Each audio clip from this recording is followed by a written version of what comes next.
want you to sing along with us.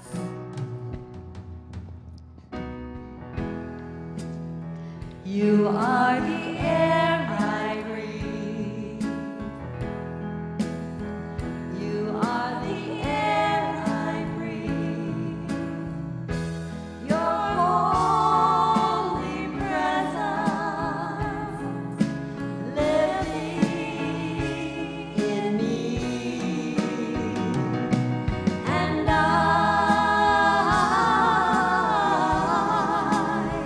I'm grateful for you.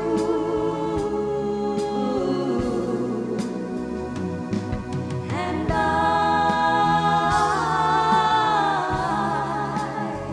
I'm grateful for you. I think you need to stand up. You know, you've got to be able to let your body come into this, because we're really talking about the Creator coming in and through every cell of our body. You are the air I breathe. Your holy presence living in me. And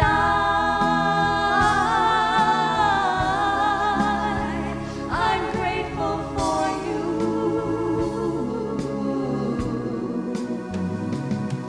And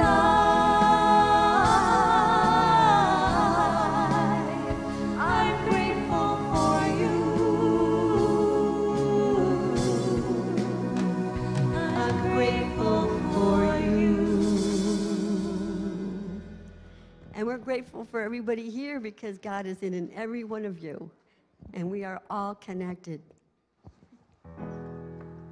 Hey, while you're standing, turn to the person next to you or in the next aisle and say, good morning. My name, get to meet each other. All right. Okay.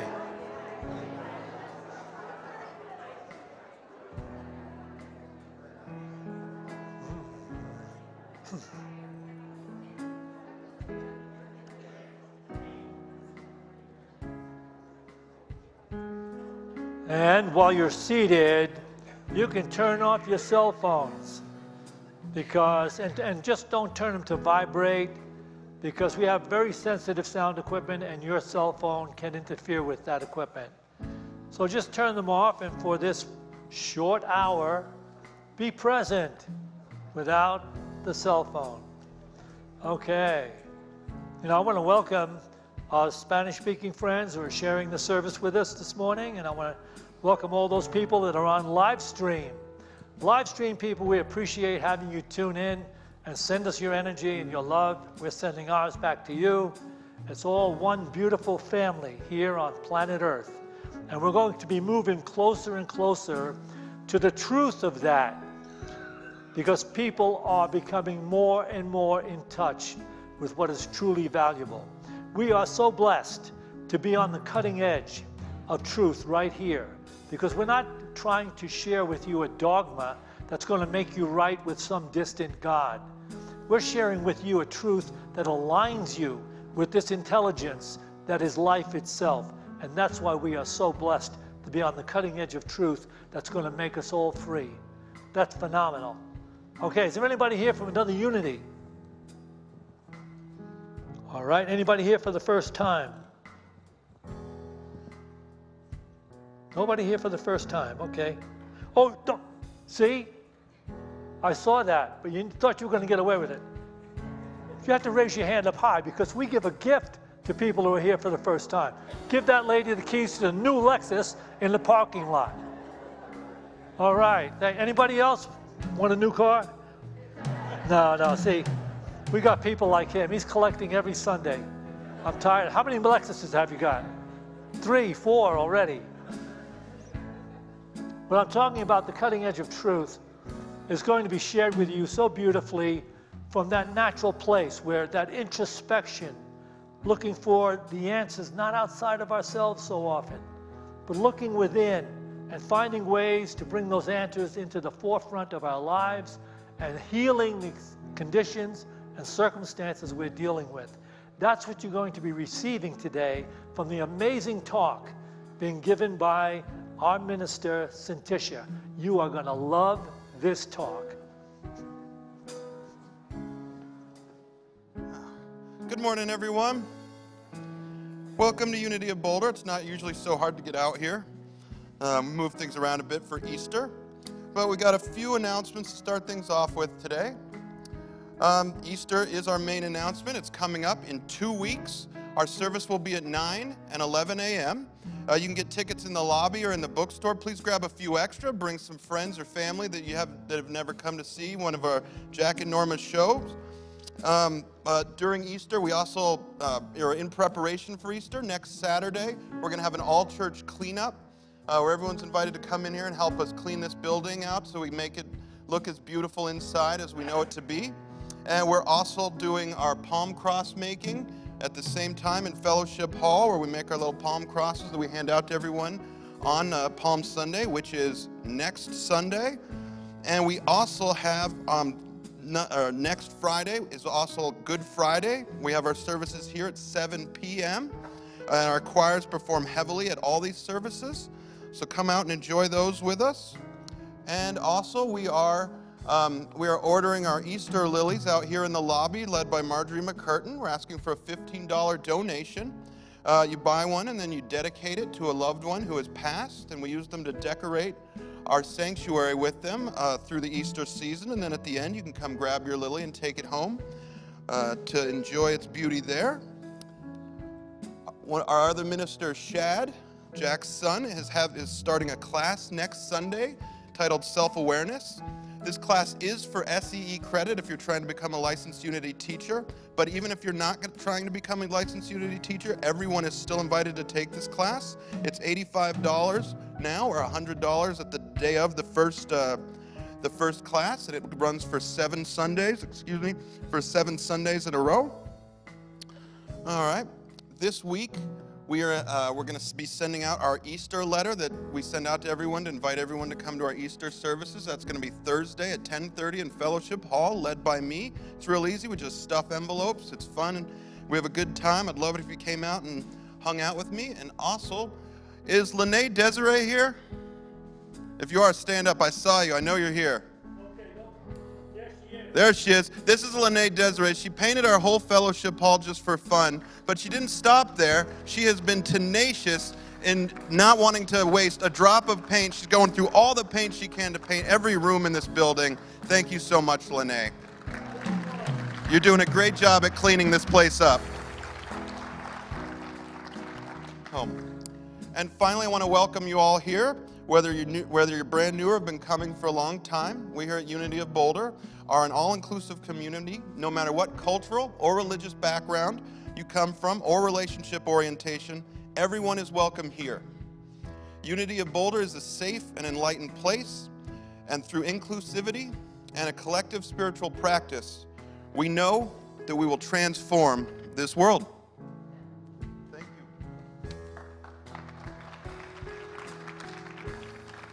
you. Good morning. I want to take this moment to remind people that we have prayer partners available after the service. If you would like someone to pray with you, just remain in your seat and a prayer partner will come and meet you and walk down with you to our beautiful meditation room. And now let's prepare to take a few moments in prayer. So I encourage you just to relax in your seat. Take a deep breath and become present to this moment.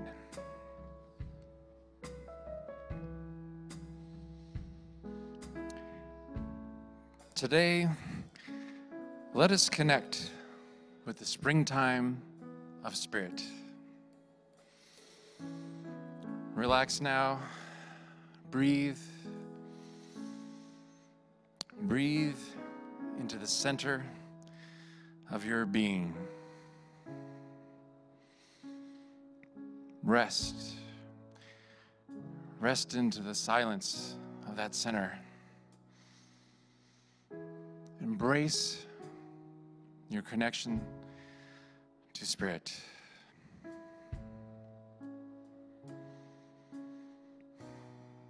affirm with me. I am connected to universal intelligence. I am connected to universal peace. I am connected to universal ease. I can release my fears and concerns. I can let go of control. And by letting go and letting God, I experience an inflow of spirit, and an inflow of vitality, an inflow of beauty, order, and peace.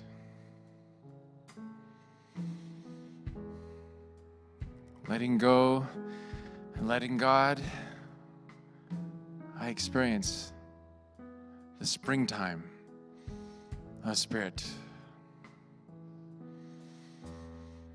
Letting go and letting love, I experience the springtime of spirit.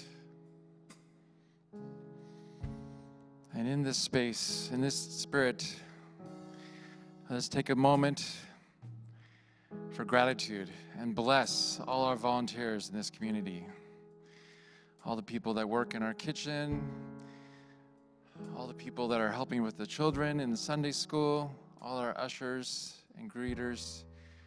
We just bless you and hold the energy of gratitude for you. Thank you, God, for all these blessings. And to this we say, Amen.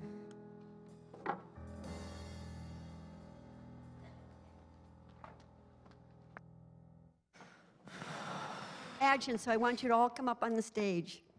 I mean, you can all come Literally come up on Come the on stage. up. Come on, we got mics here. We got words that are going to be out there. Don't be shy. Come on. Everybody else has to stand up. Wait, this service so shy? All right.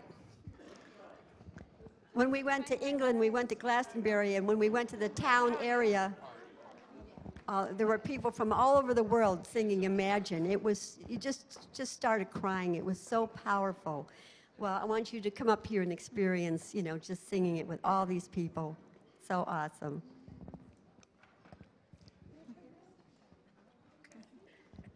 If people can't see the words over there, I've got the words right here if you want to take them for, you can pass those around. Woohoo! Oh my gosh, hi, so good to see you. Yeah, it's been a while. Okay, here we go.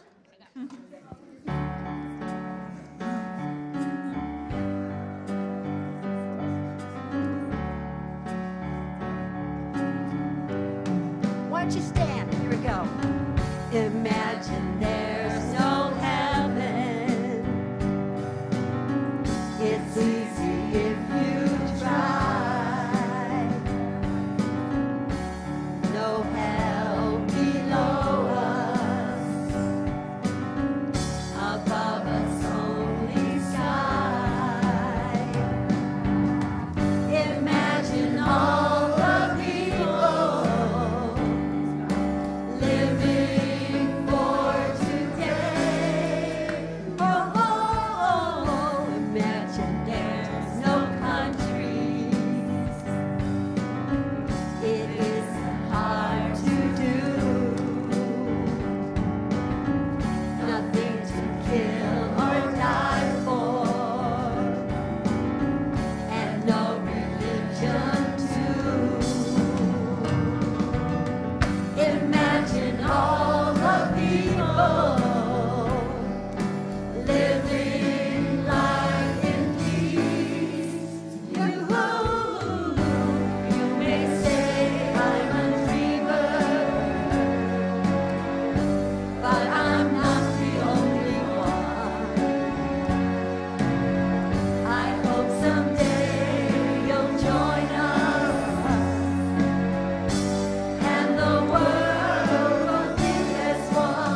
need for greed or hunger, a brotherhood of man. Imagine all the people sharing all the world. You may say that I'm a dreamer, but I'm not the only one. I hope someday you'll join us, and the world will live as one. Take it away, band. Here we go.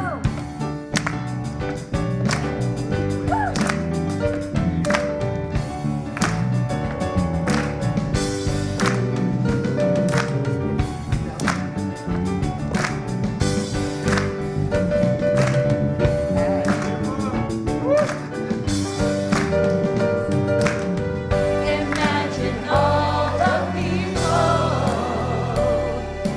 living life in peace. You may say I'm a dreamer, but I'm not the only one.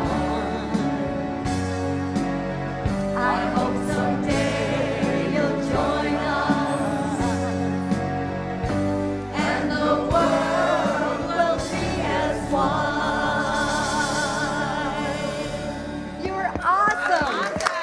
Thank you so much.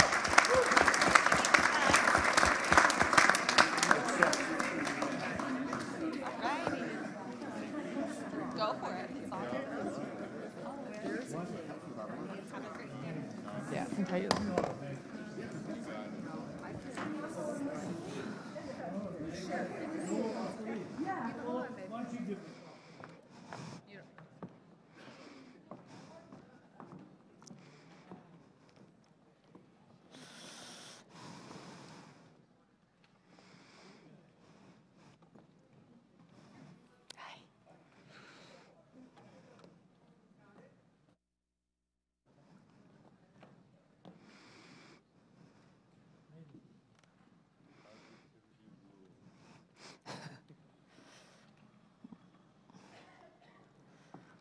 Hey, hi.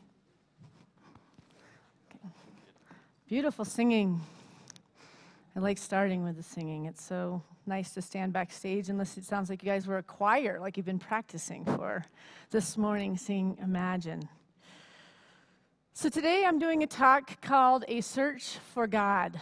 And it was inspired by a week of, I wrote a sermon on Tuesday, and then by Tuesday night, that was not the sermon. And then I wrote a sermon on Thursday and part of Friday, and I thought we were done. And then Saturday morning it was, no, this is not the sermon. So Spirit was being a little fickle with me, and I know it wasn't Spirit, it was me. I was blocked. I was having a hard time figuring out what it is that Spirit was ready to bring. You know, I'm here to, bring through whatever it is that Spirit wants to bring. And I realized that I had to go into my root system of where I came from on a spiritual journey and to start looking to everything to find God so that I could find what it is that this sermon is supposed to be today. So, of course, I went into nature and I started to look at everything as if, and which I know is, all in God's process. Every single animal, every single thing that I came in contact had a message for me to know what it is that I need to clear in myself so that I could open myself up to write this sermon. And I spent the day yesterday in nature and thinking about the upbringing that made me look through a lens that never really looked to doctrine to find God, but more I looked to the Creator and to this planet and to the creatures and to the birds and through the wisdom of children. And I grew up with a mom that homeschooled us to give us the chance to not be in the world, in the school system, that she wanted to be able to groom children from a meditative view of life. And so our day started with meditation in a little meditation room in our house. And I still can remember my mom like whispering in the room going, "It's time, Satisha, it's time to come meditate," and my brothers and I would head to that room. And it was like a big fight to get to the heater because the house was never warm enough so you could sit with your nightgown over the heater while you weren't freezing through the whole meditation. So here we are like going to do meditation. We're like already doing like the sibling rivalry before we even started. And now as a mom, I totally relate with that. It's like going to be the most peaceful moments, but then they just start bickering about the silliest things, and it's off-putting just a tad. But then when we were done with our meditation, we would eat. So the spiritual work was before food. And then we would always go into nature at least 3 to 4 times a week. And we would wear our moccasins that my mom made for us. Like yearly, we had these soft, white, doe-skinned moccasins that she'd make that were all beaded. And we learned how to walk like natives in nature, which is not a heel toe, but it's actually a toe heel. If you see them dance in their powwows, it's the toe heel. Because you relate with Mother Earth and you start to move into the system of the heartbeat and connecting with every single thing down to an ant, to a slug, to whatever. It was to become one with everything that lived, that we were a part of that and that we protected it. So you learned to make sure you didn't step on an ant. You intuited that your path was to keep clear of killing anything. And also recognizing the animals that we would pass and look at what they meant in our lives at that time. Why did that deer just cross our path? How come that bunny just crossed our path? Why did that eagle just swoop down and just blow our minds with its majesty? And so that's where I had to head Friday and Saturday to form this, because I've been kind of lost trying to find my footing in my spiritual life. It's become so busy life, and the pace is too much. And, I think about the fact that I grew up in that beautiful way, with my parents, and yet my kids are on screen time too much. I am a full-time working mom in the midst of all these things, and then still rushing them to dance classes and rushing them to track meets, and I'm just barely making it. You know what I mean? If I was to grade myself, I'd give myself like a C- as a mother. You're just, everywhere you go, you're just coming up short. Like you missed the shirt for the track meeting, or you missed this, or you didn't sign the permission slip and they went on a trip and your kid didn't get to go. It's these like little things and it's a lot. And I'm frustrated with that. I'm frustrated that the pace of this world is forcing me to miss some of the beauty that life has to offer, especially the little ones, the little kids. So I was looking back on these experiences and nature, and I remember we'd end our day with my dad coming home from Unity, which he worked crazy hours here at the time. He was pioneering the place, and we'd sit around the table and we'd do storytelling. And my older brother was like the winner chicken dinner every time because he's just a natural storyteller. With Dad and Mom and Dad would be like, "What, Del? What else, Del? You're amazing, Del." But it was good because it created competition. So, Shad and I would try, and we got better and better through the years. But still, Del was always, he's the older one, so he's always getting better and better. And then we'd talk about our dreams that we had recently. And my dad would break down what the dreams meant. Dream interpretation was really huge. And Edgar Casey says that dreams are today's answers to tomorrow's questions. And I want to look at the mystical and the spiritual avenues to finding God. I want to look for the symbols. I want to hear the voice of God. I want to see the voice of God. I want to know what I'm supposed to be doing. I don't want to focus on the dogmas. I want to focus on the allness of God in every religion that exists. And I want to find where they agree, because that is Unity's foundation. It's where they all agree. And where they all agree is in the golden rule, which is love your neighbor as yourself. At the foundation of every religion, that truth exists. So that means then we also need to start interpreting what Spirit is saying to us in our dreams, to start more keenly following our intuition and the forethought that's being shown to us, that in every single thing that is happening in our lives is divine. It's not, I wonder if that was God talking to me. I wonder if that was actually mystical. When you start to wake up that everything is of the divine, everything is speaking to you, every symbol, every sign, you don't have to ask that question. Your life, when you get into the divine path and look through a view that everything I'm witnessing is for me to grow, to be more aware, to be more sensitive, to be more compassionate, to be more awake, to take care of my brothers and sisters on this path and protect my brothers and sisters, and then they'll protect me. Show my truth so that they can show me their truth, so that we may shelter and heal, connect, and be awake. The spiritual work is not a box. There's no box you can make this process. To intellectualize that which is unintellectual, you cannot do it. It's not an intellectual process. You can name it whatever you want to name it, but whatever you identify as is supported here and is recognized. Whatever your identification of who you are is loved, appreciated, grown, and groomed here. At least as far as I see it through my time in Unity. So I was at a track meet with Tyler 2 weeks ago, my 13-year-old son.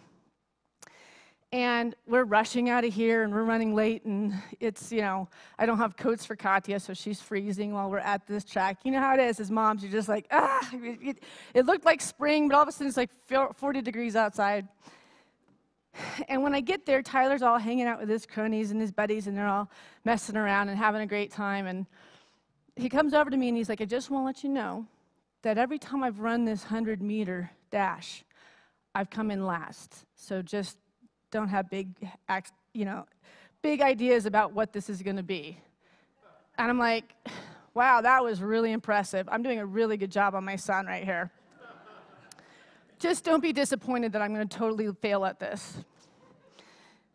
And so, obviously, the mommy radar goes up, and I'm like, we're going to leave your friends right now, and you're going to come be with me. And I sat and I looked in his eyes, and I said, you know what? I know what you're doing, because a lot of people live their life that way. They're going to make an excuse for their failure before they even try. And people that live like that don't believe that there's something bigger, something more expansive, something more powerful that will guide and direct everything. So let's talk about the athletes that you look up to. Let's talk about the snowboarders and the skateboarders that you look up to. Do you think that they look at their parents and say, I just suck at this, so just expect that it's going to be terrible? No, he says. I said, so let's see something bigger. What is it that you see? And he doesn't explain to me, and he says, all right, I got this. And so I'd like to play this for you. Mike put this little piece together.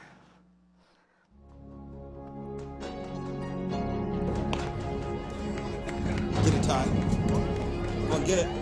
He's in the lead. Yeah, Ty. Yeah. Get it, Ty.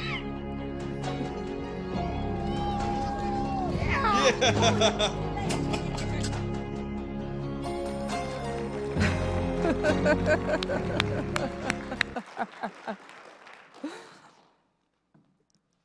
And I can't tell you how excited I was. And he almost tripped. He was trying so hard right at the end.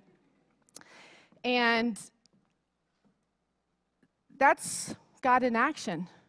That's what my prosperity classes are. It's like, I'm just sitting here reminding people that you do realize that you have a connection with the law of attraction, which is this abundant, omnipresent universe that's aware of everything you think, feel, and be about yourself. And so everything that's not working in your life is a reflection of this limitation you're holding about yourself? When are you ready to actually have this abundance in your life, or to attract this relationship that you so desire, or get the perfect health that you're looking for? When are you ready to receive it? When are you going to believe that you're worthy of it? When are you going to speak your truth so that you can claim it?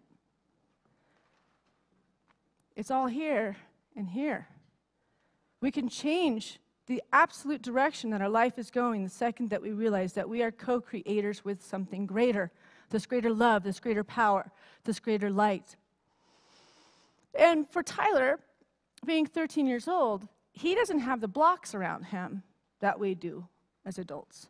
Those blocks grow and more as we identify and grow unspiritualized thoughts about ourselves. We were born with spiritual ideas about ourselves. We knew we were perfect and made in the image of God when we first entered this world. But then the world takes hold and starts to say, no, you're this, and we start to believe it. We don't want to believe it. We just start to believe it. And I think that's part of making us fight to understand how to be compassionate for others. It's when we fall apart and we find compassion for ourselves that we can have compassion for others. It's from having a fearful, dark experience in your life where you cannot think that you're ever going to get out of it. Then you get out of it. Now it's grown the depths of understanding that this universe, you stayed in that so long because you didn't love yourself enough to say, I'm leaving this. It was never God punishing anybody. It was never you having to claim that you were some certain thing within God, so they gave you the grace that you deserved. It doesn't work that way. The grace comes from us. It's the viewpoint that we are enough, that we are divine. We are co-creators with the divine. Perhaps more than any other idea, this statement gets to the heart of the Casey information. This is Edgar Casey, the most documented psychic. And he says it this way, and this is the, perhaps more than any other idea, this statement gets to the heart of the Casey information on the power of the human soul. However, even when we come across the concept in the Edgar Casey readings, we may simply say the words rather than come to a full realization of their meaning. We may also believe that this co-creative ability is something far off, perhaps something that will be ours when we reach perfection. How many people can relate with that? That we think someday, once I'm good enough, once I'm smart enough, once I'm educated enough, once I've achieved this age, it's this someday I will finally claim that I'm a perfect child of God. Let's sit with that. Let's think about that together for a minute. I'm a perfect child of God. So what does that mean? That means nothing can hurt me, nothing can make me sick, and nothing can make me afraid. I am perfect now. There is no distant day that God is waiting for you to attain.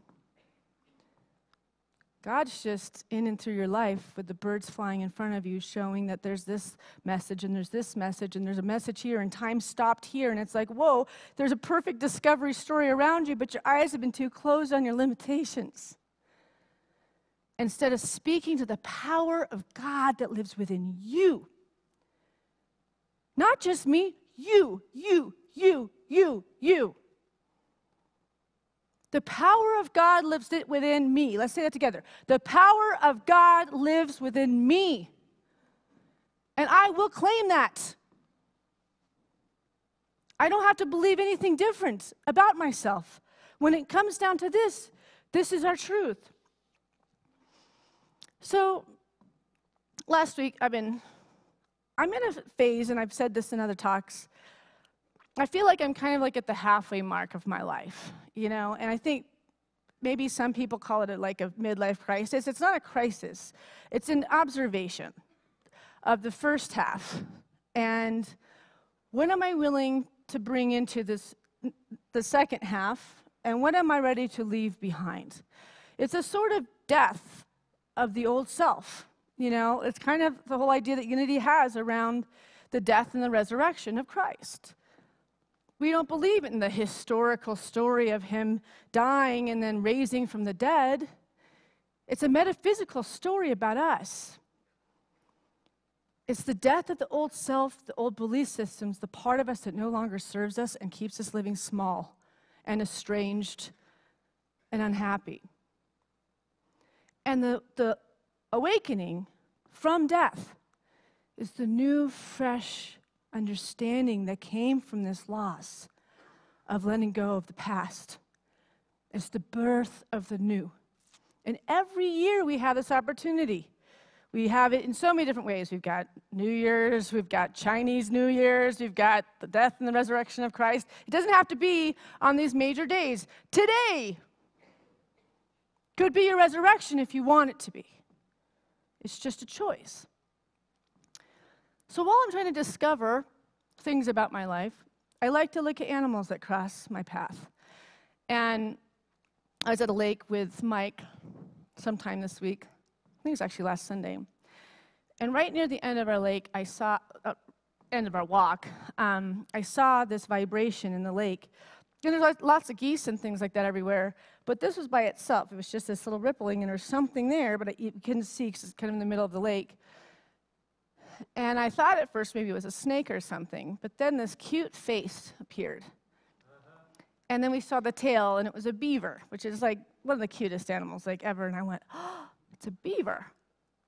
I've never seen a beaver here before, and I'm analyzing it, and I'm like, I got to check what that means. There must be something about the beaver. And like Mike kind of likes to laugh at me at how, I'm so like tuned into this stuff. He also is like, okay, let's go check into what the totem is of the beaver. And this is the beaver totem. Common beaver spirit animal meanings. The beaver spirit animal symbolizes ingenuity and persistence when it comes to work. When the beaver totem appears to you, you are being encouraged to be diligent until the task is completed. That might not mean a lot to you, but that meant a lot to me. And I just give you that example for you to start looking into all of it. Everything is illuminated. Everything is life. Everything is from the Creator. That's my favorite word for God, is the Creator. Because it encompasses everything, and it separates no one. We are born of it, we die into it, and then we resurrect into the newness of it. We have an opportunity every day to die from the things that are no longer serving us into the expansion and start to fly into joy and happiness. Putting the phones aside, getting quieter. What can I eliminate from my life so I can get happy? What can I let go of so I can finally just be still and know that I am God? I am a conduit of God. I'm a vessel of God. I am here only to be truly helpful. I am here to represent Him who sent me. I do not have to worry about what to say or what to do, because He, she who sent me will direct me. That's a life claimed by God. That's a life that's intertwined with, not distant. That's here. That's a culmination of love and connection. That is something that's working in and through every aspect of our lives.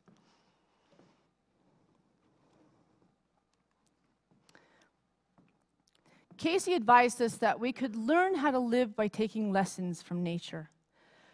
If we spend time observing how nature is using, doing, and being all that the Creator had them do, perhaps we could do so as well. Know this in self, that ye may never be so worldly wise that ye may not learn something from the viewing of a sunset.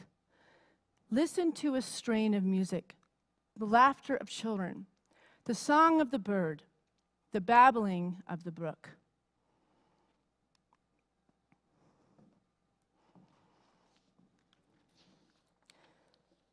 So who at this point is like planning a hike now after church? Who's ready to stick their toes in that freezing Colorado River water? Love it. I just love it. So I've always been looking for symbols and signs of spirit, and I have ways to access every single day. But one of them is when I lost my son years ago, I, obviously was desperate to try to find communication with him and to be able to have some semblance that we are still having an interaction with each other.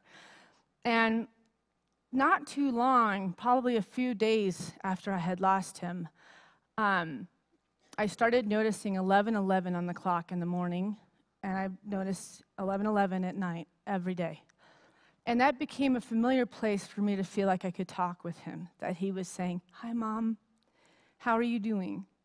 And I could ask him how he was doing. I just felt this real connection between this time, that this was his moment to be with me.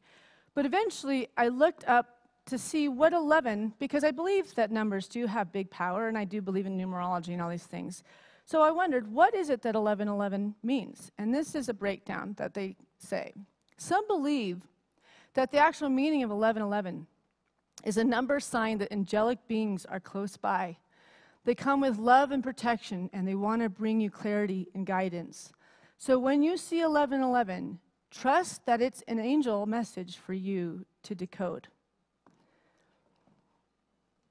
I didn't know that when I started to notice 11:11. And I use that as an example. With the internet, it's just so awesome because we have so many shamans and spiritual leaders and spiritual people that are posting the most wonderful information to just guide us along with all this. But to really first go, why am I noticing this? Sometimes it's something as big as time stopping and going, I know there's a message in this. Or for me, I will have my ear ring when I'm dealing with like a conversation or something. My left ear will just go like so loud, really quick, and then it will stop. And I recognize that as my grandmother, who came to me when I lost my child and helped me move through the process. Our life is speaking to us to show us when something is validating, to say yes or no. We're not going through this with blinders on unless we choose to. That's a choice on our part. You can take the blinders off today and go, okay, Spirit, I'm ready. I'm ready. I put my hands, my life in your hands. I clearly cannot figure out this path completely on my own, separate from you. So I'm going to trust that in my surrender, you will carry me to the right gate of the next definition of my life. What is it that you want for me? What is it that you want me to do? What do you want me to bring? Who am I now? What is the joy? And open up to that wind and that wave to take over. So I'm going to close with a little story about Luca, my son. And about 3 weeks after he passed, I was in such a dark depression that I couldn't sleep, but my ex-husband just slept the whole time. So I was extremely alone, just pacing in a house because I couldn't sleep because of the pain. He did the exact opposite, which is the thing you learn in grief. Nobody grieves the same each day. It's a really interesting thing. So you have to learn that you could fight all the time because somebody's in denial one day and one is in rage one day. And then one is in acceptance and the other one is like in rage, right? So it's very, very tender territory in marriages, and that's why marriages really do have a hard time when they hit a crisis like something like this. And about 3 years after, or 3 weeks after, we try to make some semblance of our life, and we go and we had breakfast at the Walnut Cafe. And we're sitting there and we're ordering food, and it's like there's no feeling, there's no substance to life. We always had breakfast there, but all of a sudden it was just dead. Like everything was dead. It was just empty. We had nothing to say to each other.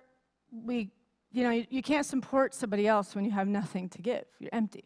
And all of a sudden, just out of my mouth, I was like, I have to do something creative with this energy. I'm not going to live through this if I don't do something creative because I can't have this trapped in my body anymore. I can't do this anymore. And he just looks up with his heavy eyes and goes, you're going to do something creative right now? I'm like barely eating at this point, but I don't know where this came from.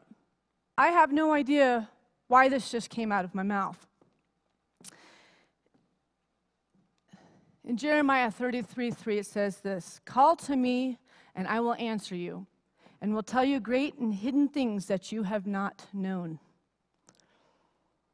Call to me, and I will answer you, and will tell you great and hidden things that you have not known. I left that restaurant that day, and we left in different cars, and I went to Ross to do some shopping therapy at the time, where it was over on this side of Boulder. And I went shopping, and I found some things, and I got in line, and some of you have heard this story before. And there's a long line of people, and I was at the back of the line, and this woman at the beginning of the line turns around, and she goes, you're a singer, right? And at that time, I don't really identify as singer. I mean, I can sing, but like identify as a singer, that was not something I identified as. I don't identify as anything, really. I like the free flow of life. And I said, yeah, she's like, no, you sing at Unity. Oh, yeah, I sing at Unity. She goes, I need to talk to you. I have a show. I need to talk to you. And I'm like, oh, no.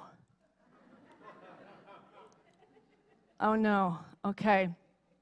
So I get out. She's waiting eager. She's like, hi. I have this rock opera I've written with 2 other women called Magdalene, a rock opera. And I auditioned a bunch of women, and they're just not working, and I need you to audition for this. I'm thinking, I am dying, literally. And I've never carried an actual show as a lead in my life. But wow, did I just say to the universe, this is what I need? And this woman is like right there, like. So I want to run to my car and call my mom, but I don't want to call my mom because she's going to make me do this if I call her. And I'm sitting there dabbling in the car, and I'm like, I got to call my mom because I'm not going to do this if I don't call her, you know? I don't have any music to audition with. I'm way past the years that I used to audition and do things like that. And so I came back to the church, and I grabbed just a Unity hymnal and brought it with me because I knew all those songs because I'd led music here forever. And we used to do more traditional things like that in the old days. And I showed up to this house in Gun Barrel, and there's these 3 beautiful women that I swear they sparkled like high priestesses. The energy of these women was amazing. And I turned to decide which one it was going to be, and it was Amazing Grace. It was going to be the audition song. And so the woman starts playing the piano, and she's an incredible piano player. It's the lady that met Ross. And I start singing, and the first part comes out. I'm like, that was okay. You know, I'm kind of self-judging. Then all of a sudden, the words start taking over, and I now am just sobbing and singing this song. I am a lap of tears in this little room with these 3 women, and by the time I'm done, the 3 women are holding my hands. We're sitting in a circle, and they're just seeing me in a way that I feel so vulnerable and loved and everything, and they said, you have to do this. You're the one. And I was in such doubt of it, but the beauty of these women seeing that in me that I couldn't see in myself made me go forward with it. And I, for 3 months, trained to get into this idea of Mary Magdalene, which is not the Mary Magdalene that is portrayed in the Bible, but the Mary Magdalene in this is the idea that she was an exact counterpart of Christ. And that she was groomed, just as Christ was with the Essenes, that she had to learn how to become a high priestess, how to work with the herbs, how to work with spirit, how to be a healer, how to be all these things. And I had to sing these crazy, amazing, powerful songs, and I'd have moments where I'd just be melting in tears because I felt like I wasn't worthy to be singing songs like this. And they'd be like, come on, Satisha, you got this. Satisha, you got this. You got this. I was being chanted back to life, into a life I had no idea existed within me. They had come as a holy trinity of women that brought me back to life, into a life that I was called to do, which is this work, which is as healer, as friend, as extension of you, as mirror, and His love.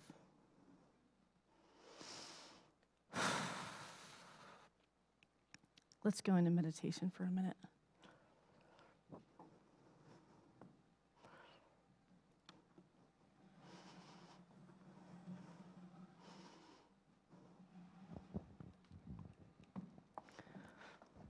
I need some water. Yeah, will you go grab the water for a minute? It's right to the right.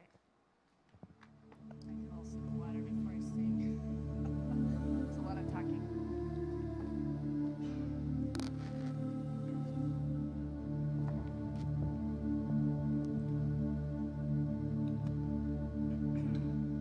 So just bring to mind an area of your life that this brought some clarity and bring it to mind so that we can solidify that today and be able to apply it in every moment. So therefore, we don't have to leave from this learning. We can now move into more and more learning and more expanding and more of all the beauty that we are.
And so it is. Thank you.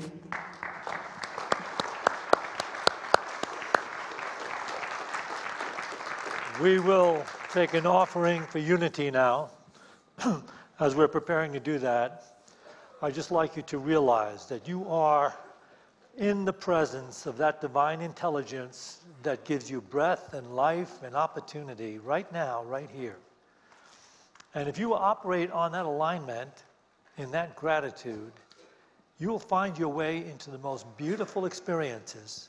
You'll find your way into the healing you've always sought, into the peace of mind you've always sought. Just don't leave yourself outside the truth of the presence of God in every moment. And you are in this moment right now. Just feel the gratitude you have for having the opportunity to share that in your life, the realization of the presence of God in every place and every moment. Feel that gratitude now and place that gratitude into your offering. Let's take our offerings in our hands and bless them with this offering statement. We're going to take a little shorter, this offering statement, because it's the feeling we want to bring forth in our experience. Divine love blesses and multiplies all that I have and all that I give, because I give. Together, please. Divine love blesses and multiplies all that I have and all that I give, because I give. Okay. We have a special opportunity to listen to Talia, who is coming out to share with you, one of our great lead singers in all of our shows. Talia Hines. It's Scott Bellin. That's a surprise. Not anymore. Not anymore. And as I'm singing, I really want you guys to feel these words. I think we're going to try and put them on the projectors.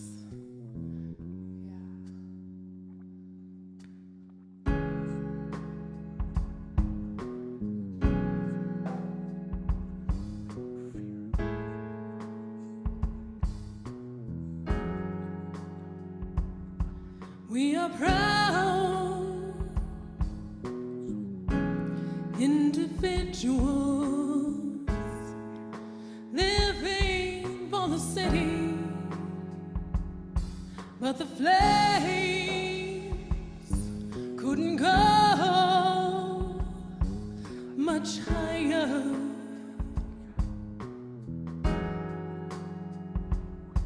We find God and religions to paint us with salvation, but no one, nobody can give you the power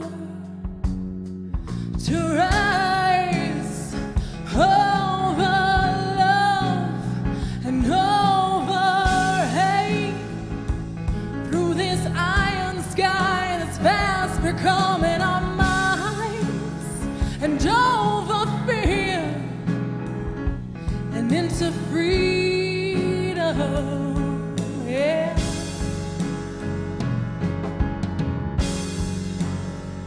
Oh, that light left dripping down the walls of a dream that cannot breathe.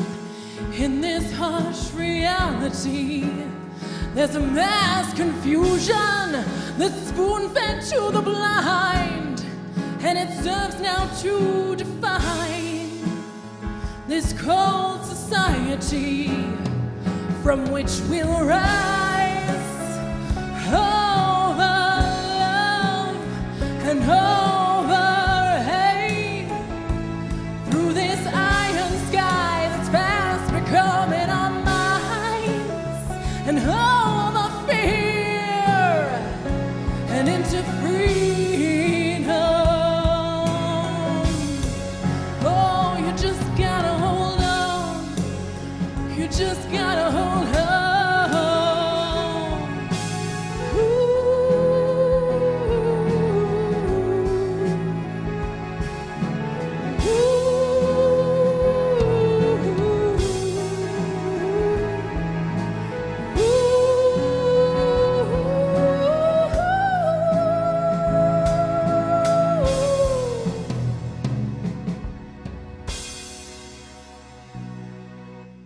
To all those who would listen,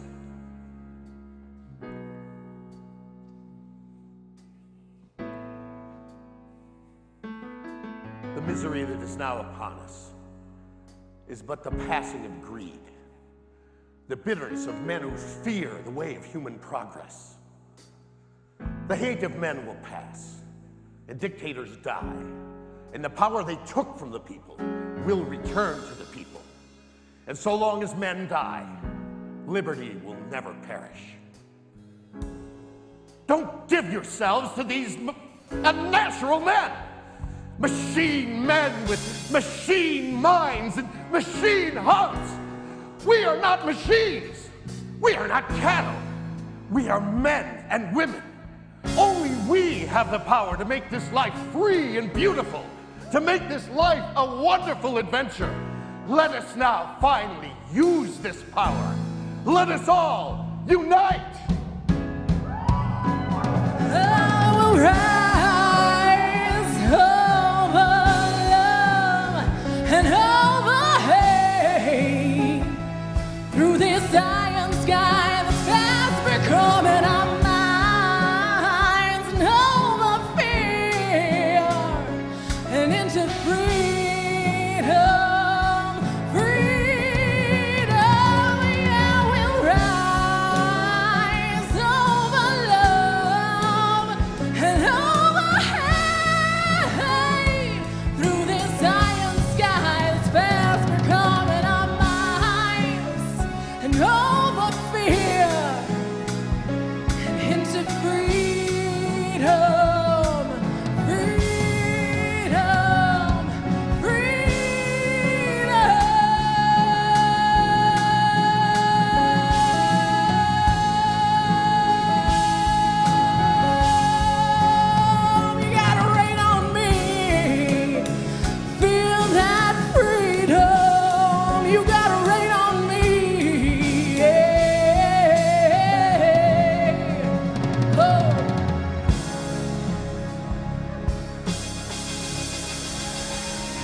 And Scott, our magical Scott.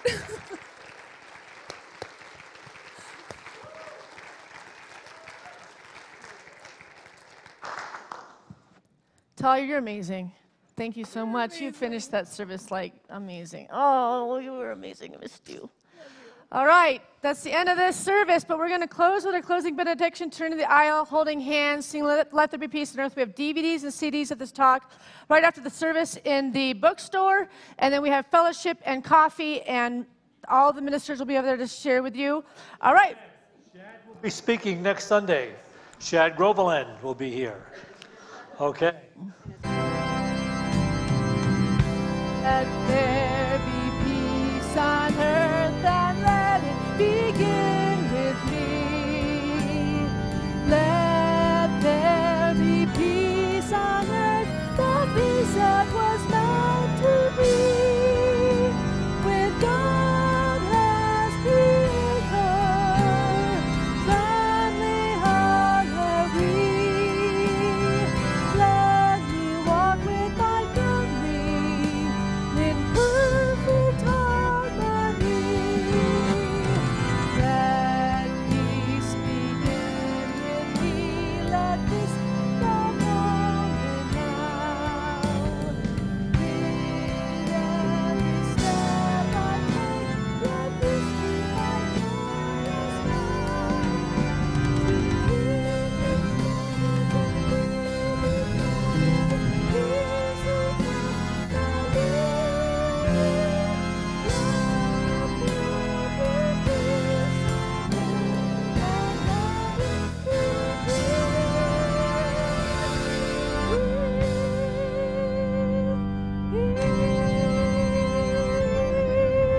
Now discover the miraculous in everything. Amen.